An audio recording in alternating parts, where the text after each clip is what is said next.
তৃণমূল বিধায়ক অভিনেতা সোহমের বিরুদ্ধে রেস্তোরাঁর মালিককে মারধরে অভিযোগ উঠল। সূত্রের খবর, নিউ টাউনে একটি রেস্তোরাঁর সামনে সোহমের গাড়ি রাখা নিয়ে বচসা হয় রেস্তোরাঁর মালিকের সাথে। এই ঘটনা দুপক্ষই অভিযোগ এবং পাল্টা অভিযোগ করে। সোহমের বিরুদ্ধে ওই রেস্তোরাঁর মালিক তাকে বেধড়ক মারধরের অভিযোগও করেন।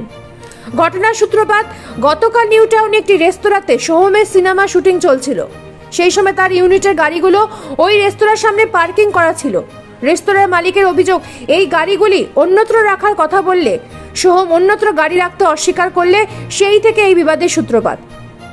রেস্তোরাঁর মালিকের অভিযোগ, কোনো কথা না শুনেই সোহম তার উপরে চড়াও হন। অন্যদিকে পাল্টা অভিযোগ করে সোহম বলেন, ওই রেস্তোরাঁর মালিক তাকে অপমান করেন এবং অভিষেক বন্দ্যোপাধ্যায়কে নিয়ে গালিগালাজও করেন, আর এই কারণেই তিনি ওই মালিকের উপর চড়াও হন। রেস্তোরাঁর মালিককে চড় মারার অভিযোগও স্বীকার করেছেন সোহম। এই ঘটনা নিয়ে অনেক রাত অবধি এলাকায় উত্তেজনা ছিল বলে জানা যাচ্ছে।